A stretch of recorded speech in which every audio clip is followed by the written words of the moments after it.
Welcome, everybody, to the Milligenics podcast here. We've got a great episode for you today. We're going to briefly be talking about mental health, and we've got a special guest that's going to talk and discuss his journey that has helped him cope with this pandemic that we're going through. And he's done some remarkable things. So I want to welcome Shawn to the show. Shawn, hey, how's it going? How you doing today? I'm doing well. Thank you for having me on your show. Appreciate it. And as usual, we've got Sensei on the show as well. Hey, Sensei. Hey, how you doing, everyone? How you doing, Shawn? Welcome, and thank you for joining us today. Thank you for having me. So, as many of you know, we're sort of trying to deal with our mental health through this pandemic. It's been really tough being indoors and having to adjust and making all those changes that we need to benefit and make positive adjustments and changes to our life. So that's why we have Shawn here today. So I want to introduce Shawn. Shawn is from Irvington, New Jersey. He's the oldest of two children. He's got an Instagram name called Her Firstborn Son. He has been a vegan since 2017, which is actually longer than me, Shawn. So I'm a little jealous there. I don't think that's right. And he has started a fitness walking journey that I've never seen anything like before. And I think as of last year is when you started, Shawn. And since Yes, last year, if I'm not mistaken here, you said you've lost about 30 pounds so close to far? 3 pounds. Yes, close Wow, to 3 pounds. Just walking. that's incredible, man. And so you spent the last 18 years also, working in the transportation system, making sure that we're safe and secure as Yes, we travel around the country. yes. Um, so I just want to talk a little bit about what you've actually done, Shawn. What have you sort of been doing to kind of start this journey to kind of help with your mental health? Talk about a little bit about that and what's helped you. Well, as we all know, the pandemic, COVID-19, started roughly in March, maybe at the end of February, early March of last year. Um, Quick changes on how we live our day-to-day life. Most of us were cooped up in the house, quarantining and, trying to figure out, how we'll live our daily lives. Some of us went through depression because we wasn't used to anything like this, to this magnitude, and, not having a regular work schedule and not pretty much being able to go too much anywhere. I wanted to try to get healthy. And, at first I was scared to even come out my house, but I said, fresh air, walking around my neighborhood would help. And since March 20th, I've been doing it all the way up until current day. It has helped me in my mental health because, anytime I feel sad, anytime I feel stressed, walking has allowed me to move my body. Anytime you move your body, you get the blood flowing, you get those natural euphoria of dopamine, and you get those good chemicals circulating through your body. It's going to do wonders for your mental health as well as your physical. And it's not just walking, Shawn. I mean, you're taking it to another level here, from the things that I've seen on Instagram, and that's what caught my eye. Also the fact that you reached out to us, definitely appreciate the love there. But I mean, how many steps are you taking a day? Because that's incredible what you're doing. My goal is to do at least 20,000 a day. Mm-hmm. I try not to count my passive steps. The steps you take from your bed to your refrigerator and stuff like that. I try to do a block of 20,000 steps a day. I try to do more when I can. Like yesterday when I was off, I did 36,000. That was about a 5.5 hour walk. And Wow. just the stresses of work, I needed that yesterday. I enjoyed every step. It was warm enough for me to be able to go outside and not have to do it on my treadmill. And I listen to my music, I listen to podcasts, I listen to audiobooks, and I'm able to just zone out. And, you know, there has been times, I don't want to go too far ahead, but there has been times I've cried, thinking about my mom. She passed in 2014. There has been times that I cried tears of joy because literally I can't really explain it. It gives me goosebumps now, like walking and your body responding to you doing something physically. It just does something for you. It gives you life. Something as simple as walking, it really gives you life, and it's something that I am very much, I need it. You know, I need it daily, and it's become a healthy obsession because it's almost like chasing a high. Some people chase highs that are not necessarily healthy for them, but the high of the chemicals, the positive chemicals that flow through my body when I'm walking, and I'm able to think about what I want to do for the future, and I'm able to be a little bit more creative. That's something that, as long as I'm able to physically walk, I will probably try to do my 20,000 steps to the day I pass. That's how much I love it. Awesome, Shawn, awesome. I'm sorry, excuse me, Master Roshi. Sensei, sorry, Shawn, do you have a time that you prefer walking? Is it, and if so, do you stay consistent with that particular time? Is it also perhaps in addition to the walking, perhaps it's the fact that you created a structure for yourself that may have also aid you in this journey? To be quite honest with you, and this may sound a little weird, I kind of, to answer your first question, the structure depends on the day. If I have to work, I know that I'm going to probably do my walking after work. If I don't have to work, and that's when I really can do an extended neighborhood walk where I can walk from anywhere from 4 to 5 to maybe 6 hours block of time. I don't have a structure as far as when. All I know is that a part of my day is going to be dedicated to me getting my 20,000 steps for my mental as well as my physical. I haven't went to other forms of exercise because I know I'm not going to be consistent with it. Walking is very simple. It doesn't really do too much damage to your body, and you're able to recover fast. Normally, before 24 hours, your body is ready to walk again, depending on your physical level. So I just like this is what I think. This is how I feel. We carve out time in 24 hours to sleep. We carve out time to eat. So I look at it like that. I look at my walking and my 20,000 steps the same way I'm carving out time to eat and sleep. I can carve out time to do something good for my body. And definitely, just like I had said before, that chemical, that natural positive chemical substances that resonate through my body when I'm walking, and I'm able to, like I said, be more creative, and I can physically feel my body thanking me for walking. I need that every day. I do. I like the fact that it has, I substitute that feeling for maybe the things I did before, maybe drinking and other things that was not good for me. You know, I am able to not do those things as much because I have this structure that you talked about to put in its place. Shawn, it kind of sounds like something I like to say, because I try to work out every day.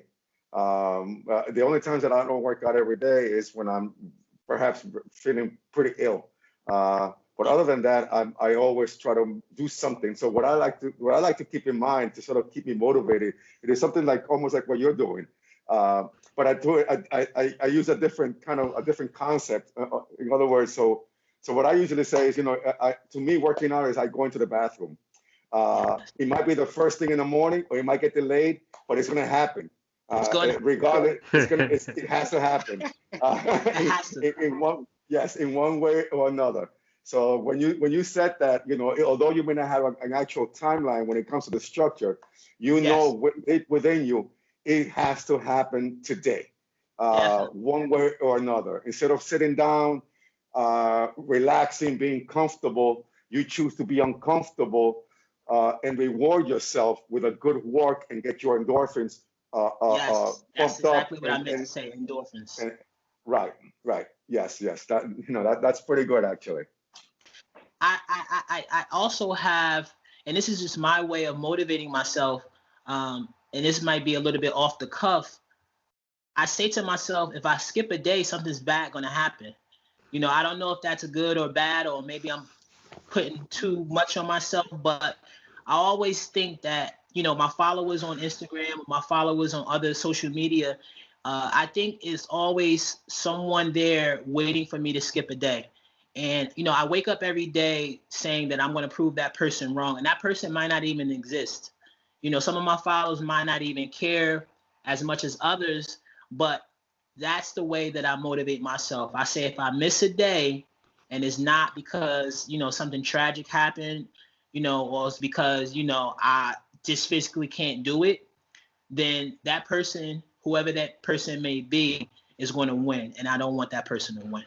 Yeah, and we're always gonna have haters. That's one of the things I've seen on YouTube with creators is that, one of the hardest things for them to do is to upload and create content every day.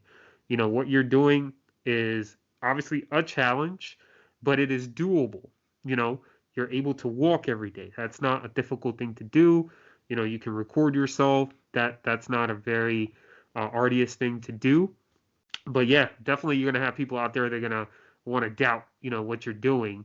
And it's awesome that you're able to keep that consistency, every single day. And I think one of the things that I think we all share collectively, Sensei and Shawn and I, is that we all walk, right? With me, the only difference is that I have a dog, and that's what gets me outside to walk the dog. Because if I don't, she's gonna, nudge at me to come outside and walk. So I think one of the things I share with you, Shawn, and also with you, Sensei, is the fact that we practically do it every day. It's a consistent thing, and it feels awesome that Feels we're good. able to do that. Sensei, tell me a little bit about because we've had conversations too about your walking and your motivations for that. Because I think they're a little bit more personal. I think you have more clear thought, especially because, if we're working from home, it gives us a little bit of a relief. Yeah, actually, yes, that is absolutely right because I am working from home, so I'm home all day. So sometimes, like I tell people, I feel like a caged lion, where I'm just roaming around the living room, just like, Jesus, I can't do this here. And I usually, and even with my meetings, when I'm meeting with folks, I'm I'm walking in my living room because I can't seem to stay still, and it doesn't help. So as soon as my meetings are over, as soon as I do whatever I need to do, once 12 o'clock comes, I eagerly leave my house and I start to just sort of decompress from the entire day that I've been home from the night before all the way to 5 p.m. in a pretty much in a stressful environment because I'm working, I'm stressing, I got to meet deadlines, and I don't want to rest. I don't want to rest in a stressful environment. I want to be able to get out and get my mind off whatever I'm doing, so that way when I come home, I feel like I'm I'm happy to be home, as opposed to like Jesus, I'm still here and I can't function well. And like what Shawn mentioned earlier, the fact that you're walking, your your digestive system, it's working best. You're strengthening your immune system. You're increasing your metabolism. Now you're able to burn fat more. You're strengthening your joints, your tendons, your heart. And this is where you get that good feel. So what I try to do, and it doesn't happen all the time, and I just don't want to do much, and that's okay. But what I try to do is I try to reward myself with comfort. I don't expect comfort to be part of my life, because if I see comfort as part of my life, I'll stay home all day. So what I do is I make myself uncomfortable, get out of the house, do what I got to do, and then when I come home and I'm actually watching TV, it's something I'm enjoying because Yes. now it's a reward process, and it's like Sensei, you've done really well for yourself. That was a nice walk you did. Have a nice meal, and now you can have a relaxing moment.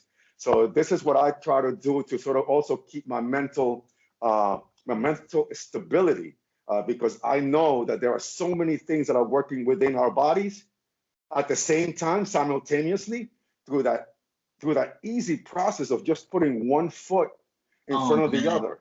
you Yes. know and Yes. what I like to do is, I try to look at life almost the same way. So for example, right, we may have some goals in our lives, and every time we look at the goals, we look at, oh my God, how can I get there? And sometimes that discourages us to get there, because we look at the journey like, oh my God, I gotta walk, I gotta do all these steps, and that discourages us.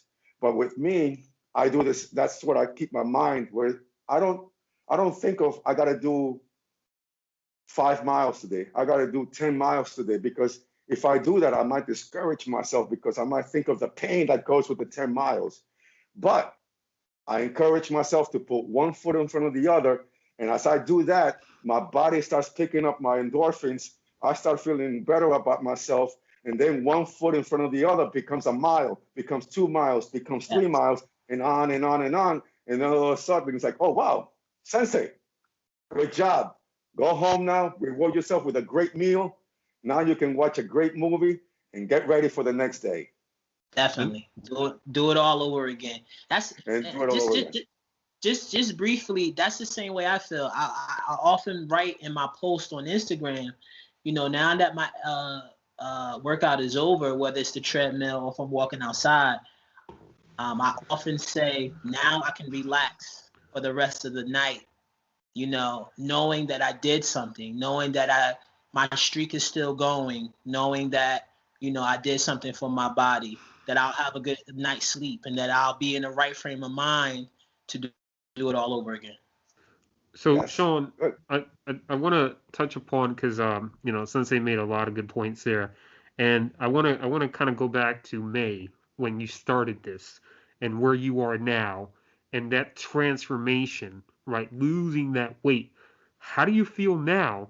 And as you're walking and almost losing, I guess, sight of how many steps you're taking, because that's kind of the objective, not really to have a number in mind, but that transformation plus what is it giving you? What kind of goals do you feel like now that you can achieve? Well, one thing that I mentioned before is that it has allowed me to be more creative, and not necessarily, with the content and things like that, but just in every aspect of my life. I want to start saving for a house. I want to excel at my job. I want to become a better person, become a better man. It's just, I don't think people realize and understand something as simple as that. The structure of it, being committed, being dedicated, motivating yourself. I want to be able to motivate people. That's taking a little longer than I would like, but I still always say in my video, if you happen to be in the area and you want to walk with me, let me know. And if not, have a good day. Talk to you soon. I always say that because I don't want people to not say that I didn't invite them on my journey.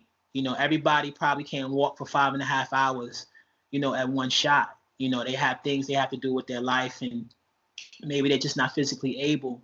But I want to be a motivation, a little bit maybe of a nuisance, so that people can understand and realize that it's possible. You don't need no equipment. You could break out and walk anywhere. If you happen to be at a party, you're not really feeling the vibes, you could bust out and walk. If you happen to be in a situation where you're arguing with someone, you can leave that situation and go for a walk. It's not, you know, people always say, I'm going for a walk. But if you really think about it, when you go for a walk, you instantly feel better. And, I think if you're just consistent with it, you take it seriously and you do it on a pretty much daily basis, or you commit to a certain amount of days per week, it'll change your life. You know, I think you're right too, because I remember being, being in relationships, right? And sometimes, like, I need to take a walk. We've all been there. We've all been there, Sensei. Exactly. And that walk really does help because it clears your mind, and you come back in a better, in a different stability. And now you can deal with the challenge a little bit better. And sometimes the walk, during the walk, you might start thinking, I was kind of I think I was a little bit of a jerk back there. Maybe I shouldn't have said those things. Maybe I should have said this. So it kind of helps you backtrack and look at the bigger picture. When I was a much younger man, my theme was running, and it was the same thing. I took the same high as you did, Shawn. But as I gotten older, things are not as as strong as they used to be. But nevertheless, I make sure that I stay consistent and moving, and this is why walking has now replaced the running. And Shawn, you mentioned, I think you mentioned something very important just now. You said that not everyone can do 5.5 miles, and I'm sure, Shawn, that when you first started this journey, I don't think you started with 5.5 miles. And so why don't you share a little bit of how it all began? Because I know I work out every day, and I've been working out every day consistently for about 8 years now. And it started with 1 minute a day. That's how I started. I started with 1 minute a day. And in that 1 minute, I did 3 push-ups, and it was the hardest thing I could do. It was hard for me to tie my shoe because I had to hold my breath to sort of bend down, tie my shoe, and then start breathing again because my belly was in the way. So I started with some light stretching, some basic push-ups, 3 push-ups. That's all I could do at a time. But I would do 3 push-ups, stop, another 2 push-ups, stop, and that was my minute. And then bit by bit, that minute turned into 2 minutes, 3 minutes, and on and on and on. So I'm just curious if perhaps how you began, because I'm sure that you didn't go and say, I'm going to go and walk 5.5 miles today or 5.5 hours. Well,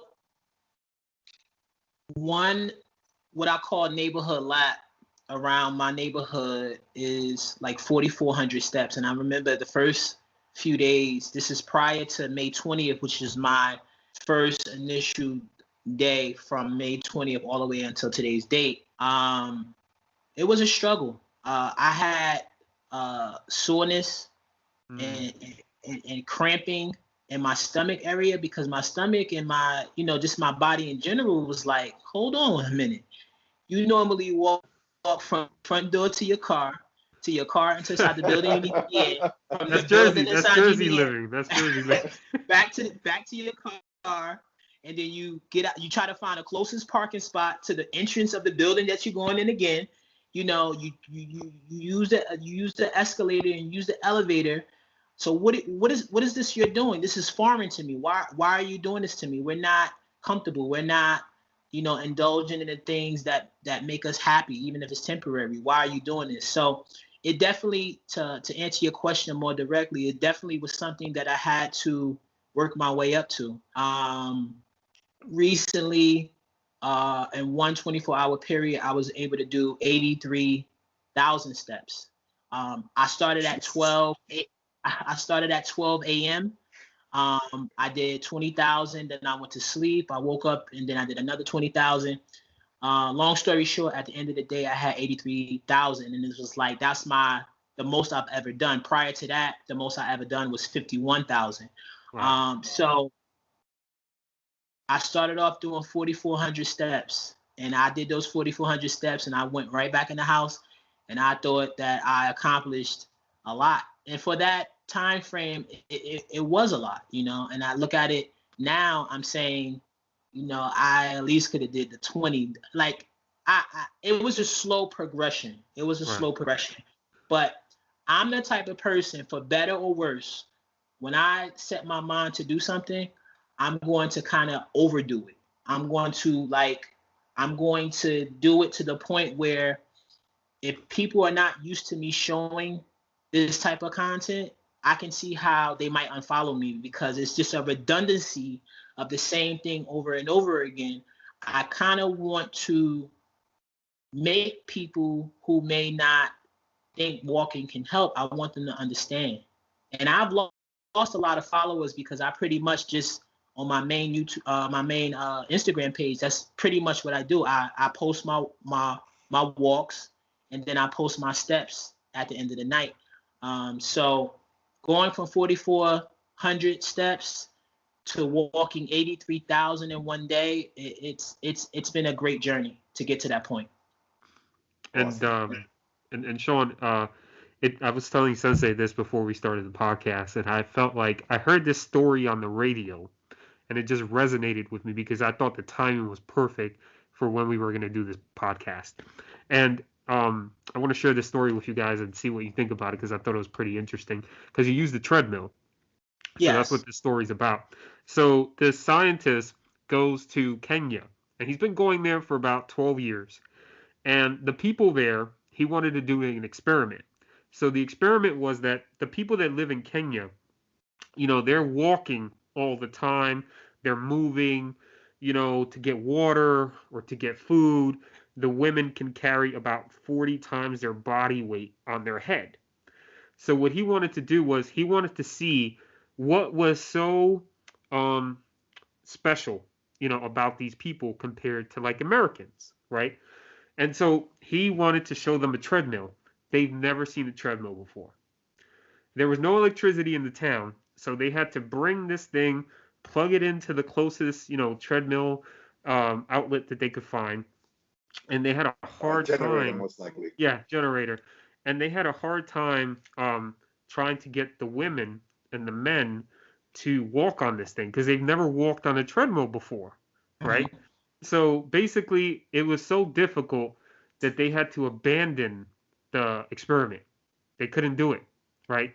Mm-hmm. And the people that did the experiment, the people from Kenya, they laughed at the guy because he would run, every morning, and they laughed at the treadmill because they looked at Americans and they're like, "Why do you guys have this device here just for walking, right? Like, we do this every day. We don't understand, why you do it." So the experiment was that they wanted to see if the bodies of these people were any different than our own bodies. And basically, they couldn't really come to a conclusion. Um, but what they said was that, they use up a lot more energy than we do, right? So we have to consume more calories, right? So, tell me about the treadmill that you use. Is that basically just because it gets cold, and you want to kind of walk indoors and just kind of keep that going? The treadmill is used when it's cold primarily because in the spring and summer months, um, at least now, I'll probably be outside either hiking or walking. I don't want to let a day go by once it starts to get warm and not take full advantage. A neighborhood walk that I extended the way I did, it's always going to be enjoyable to me until I'm able to start back hiking. The treadmill has aided me in being able to get my 20,000 steps. I'm able to maybe do an hour in the morning, maybe get I'll say about 8 or 9,000 steps. Then I'll turn my stepper off, and then I'll start back again when I get home from work. It just when the elements are too much for me. Like today, it's colder than it was yesterday, so I probably won't be getting my 35,000 steps today. But I'll make sure that I get to 20,000, and I'll primarily do that on a treadmill. All original steps, no passive steps at all. So when I finish my day, the podcast, I have laundry to do, I have food shopping to do, I want to meal prep, and I want to iron my uniform for tomorrow. Once I do that, as long as I give myself the 3 hours it takes for me to do the 20,000 steps, and I've accomplished my goal, um, then I'll be happy. And so to answer your question, the treadmill just allows me to have another avenue to still reach my goal of 20,000 steps per day. Prior to me being on this fitness journey, I was running on my treadmill, and I would try to get a certain amount of calories burned on the treadmill, which was 900 or more. And I was doing that. Like if you look on my Instagram, you'll see my treadmill sessions. You know, it'll be 900 calories, and then it'll be 99-minute and 58-second treadmill sessions. So I'll definitely try to play around with the speed so that by the end of the session, I'll have the 900 calories burned. And I was doing that. I'm also in a Facebook walking group, and there's a lot of challenges with that. Like there's people that are at my level, few that are maybe a little bit above my level, a lot that's under me that I want to motivate. So I put off the running on the treadmill for now because I want to make sure that I stay in the running for consistency when it comes to that group. So to answer your question, the treadmill is another avenue in which I use to help me reach my goals. And I think also it can be a good substitute to the actual to being actually outside. Yes. So for example, when I first started running, I started running in the treadmill. Yes. And so back in the day, and and one day I remember hearing these things about how much more beneficial it is to run outside.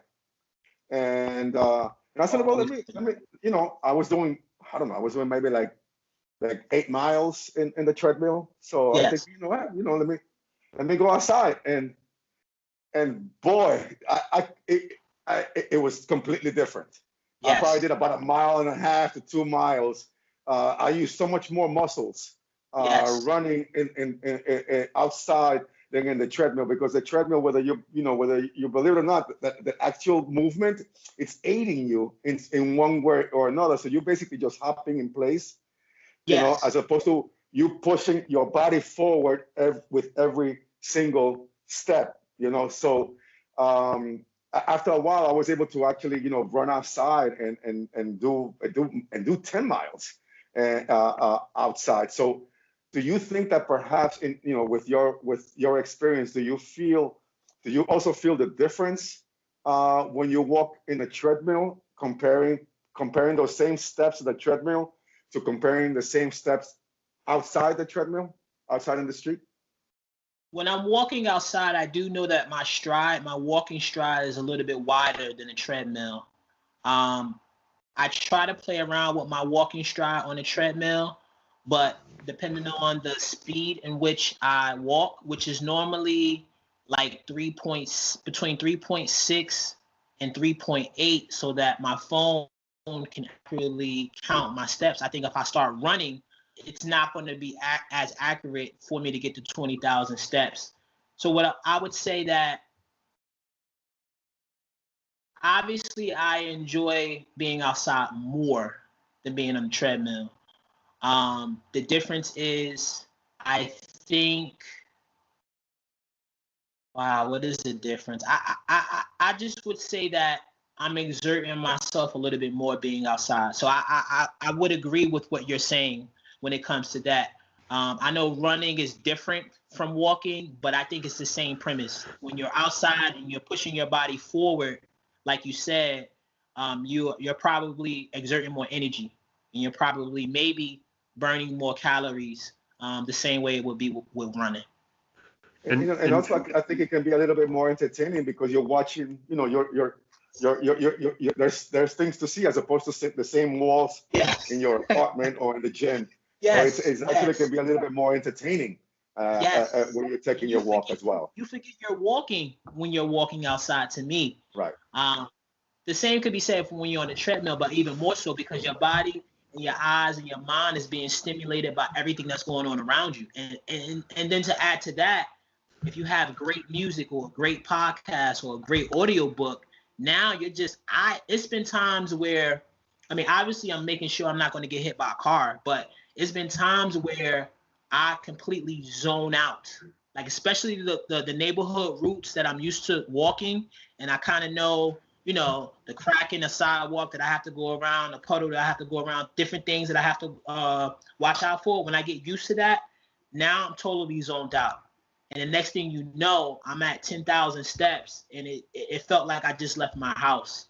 So there is pros and cons to both being outside and being on a treadmill. But if I had to pick, obviously, I would pick outside.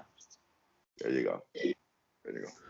Yeah, and Shawn, it's funny because I did get hit by a car trying to run one time, so I haven't ran since. But the zoning out, I definitely could attest to that, because today I was walking on the grass and I'm like, why am I walking on the grass when I could have just walked on the sidewalk? But I want to go back to the depression aspect, because you said that like walking helped you relieve all these emotions that you had, especially about your mother, and condolences there. Thank Um, you. and it just seemed to kind of clear your mind. So, what would you say to people that are dealing with that, and how has this helped you, maybe, especially with this pandemic that we got going on, and being cooped up. Could you talk a little bit more about like just how that has maybe lifted some of that depression that we're all feeling right now? Yes. Walking has helped me with the depression aspects. First and foremost, as you mentioned, the pandemic, not being able to travel. I used to travel for Veg Fest around the country. I used to just like to do things even in state or in the city. These are some of the things that I was no longer able to do. So obviously, with anyone, when you have to change your way of living for whatever reason, it's going to cause, at least in my to me, it's going to cause a level of depression, because you're not able to roam freely the way you once were. When it comes to me walking, I think about things and I become creative, but it gives my mind a lot of time to think. I think about my losses, whether it be my mom, who died in 2014, whether it be a failed relationship, or maybe not being as close to my family as I once was. But the one thing about it, I go through a cycle of thinking about that. There has been times where I shed tears while I was walking, but then my body says, okay, you gave yourself a chance to think about that. You gave yourself a chance to grieve. And then I start to feel better within the same walk. And to me, that's amazing. I think that would be the best medicine for certain people, something as simple as walking. It's taboo. A lot of people don't do it unless they have to. But to me, it has helped me, because I might not have been able to handle some of the things that have happened, or maybe some of the things that might still happen if I didn't have walking. So it has allowed you to process your emotions. Yes, it has. And it's just like, I'm thinking about it now. It has been able, like I said, I've been able to literally cry, not boo-hoo cry, but shed tears and really feel emotional. and then within the same walk, after I wipe my tears and maybe turn my music on, I'm still doing something good for my body, and my body is going to reward me. So it's going to, pat me on the back. It's going to make me think about something that was funny, and then I'll start laughing. It's going to say, well, you're doing something good for me, so I'm going to do something good for you. So it's the natural progression, as you said, of going from sad to happy.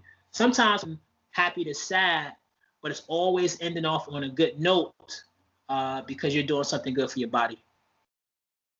And that's your endorphins doing their thing, Yes. giving that chemical feeling that it's going to be okay, as opposed to you staying still. When I was going through my depression many years ago, I remember reading something that said, many times, especially in men, that it says that whenever we deal with challenges, we isolate ourselves, and it's like, what, I don't want to deal with this. Let me, I need to deal with this, right? And you isolate yourself, and what happens is that you have no stimuli to come up with solutions. You're in your own space, in your own mind, running through the issue, but with no stimuli to come up with a solution.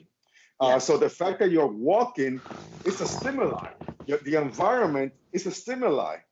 Your heavy breathing from time to time is a stimuli to your heart, to your body. So then that actually helps you process your emotions, and it helps you actually create solutions as you're walking. Sometimes you're walking, you're like, oh, you might see a sign, you might see something, and that's going to be the answer to whatever challenges that you might have, or at least the first step to a challenge, as opposed to just being home and just dwelling with the problem. So that actually, I think it can be, that to me helped me out a lot. And folks, listen to this man, because I think walking is a very good way to start. Not just a health, a cardiovascular improvement, but I think also because now that you're walking, Shawn, you might be a little bit more careful what you're eating, right? Because how can you walk so much and then perhaps eat the same way that you did before? Now you might be thinking, I need this kind of food to help me to fuel more, to give me more fuel to do more walking. So you're now perhaps looking at food not just as a pleasure component, but also as a fuel component into your everyday life to continue to assist you in your particular journey. Yes, and I also, other than food, going to sleep. I mean, I still stay up a little later than I need to, but I think that I know if I want to be able to have the energy to do certain things, I do find myself saying, all right, put the phone down. It's time to go to bed. So I think everything comes full circle, and as long as you have consistency, you're serious about it, you're dedicated, and you're doing something good for yourself, good things to happen. And you said coming to full circle, so we're coming to a close here. But before we wrap up, I want to know from you, Shawn, what's been the feedback that you've gotten from people, your family, your friends, losing the weight? Because obviously that's a visible, sort of thing that you can, see off the back. But what have been the compliments, maybe some of the backlash? Some people, want to hate, like we mentioned before. What's been that sort of, been like for you? Well, we'll start with the positive first. Obviously, the weight. And to me, for my particular body type, when I lose weight, you see it in my neck and you see it in the shape of my face. Obviously, it's going to be more round and a little bit bloated. And then because this is like maybe my third major weight loss journey in my life. So once my cheeks subside a little bit and you start to see the structure of my neck and my collarbone, I always get compliments on that. The next obviously will be the waist, and just the confidence level. I get a lot of comments about my confidence level, maybe just in the way I walk. When you lose weight and you feel better about yourself, people notice, and a lot of people have noticed. As far as the negative aspect of it, the redundancy of my posting. People say I should start lifting. People say I should start doing planks, and people say I should start doing this. That may be true, but I want to see how far I can get with what I'm doing. Like I said before, I don't have to buy anything or do anything, and I could break out and walk anywhere in the world. So you may have some people who feel as if it's a fluke. Some people say that I advertise the walking, but behind the scenes, I might be doing some other things and not telling people and just saying that it's just the walking. But what I would say about that is, I'm consistent with my walking, and I make sure that it's done every day. So regardless of whether or not the comments are positive or negative, I'm going to basically continue to do what I need to do every day. And, before we close up, I think it's unfortunate because everybody has their own thing. Some people are into calisthenics and not doing cardio, and that's okay. Some people are into weightlifting and no calisthenics and no cardio, and that's okay too. So who is who to say that my way is better than your way? Yes. So I think that whatever you choose to do to keep your body moving, I think it's what's most important. One point, Master Roshi knows, and you, Shawn, now I'm gonna share is that I was into dancing. That was my thing. But then the pandemic hit. Okay, and who am I to say, while you're walking, you should be dancing, or while you're doing this, well, you should be doing that. No, you're walking, good for you. Oh, you're doing pull-ups, good for you. So folks, whatever it is, it really doesn't matter as long as you keep moving forward. I think Yes. that is the movement. I think that is the message that we're trying to get. And I think that we decided to go with walking because that's the most basic element of our humanity, to walk. So if there's nothing else that you can do, you can't afford the gym, you can't afford weights, you can't do much. Your job is to travel a lot, and you can't perhaps do things. You may not have the time to carve out to go to a gym, or the gym might be too far.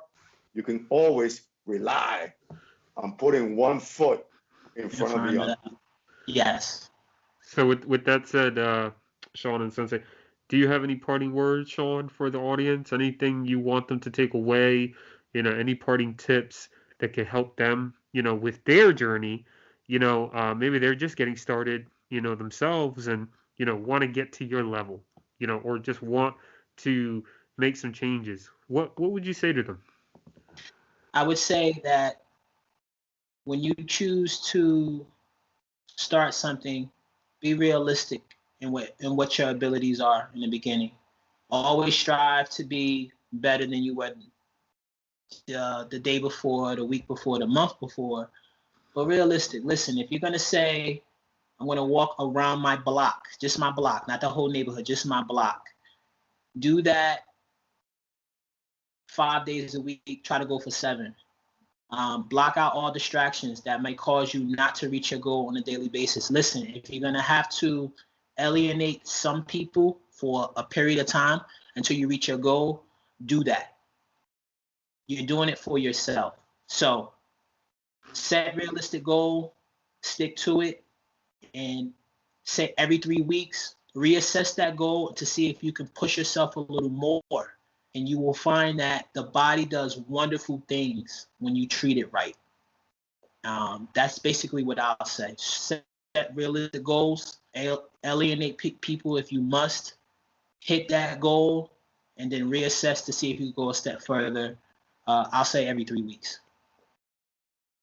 Great. There you have it, folks. Absolutely. Realistic goals. That's the key. Don't go for 5.5 hours in your first walk. It's going to be too painful, and you're going to because you're not going to do it. You're not going to go the next day. You're not going to go. You're not going to go the next day. Exactly. You're not. So you're already messed up there. Don't do that. Don't do that at all.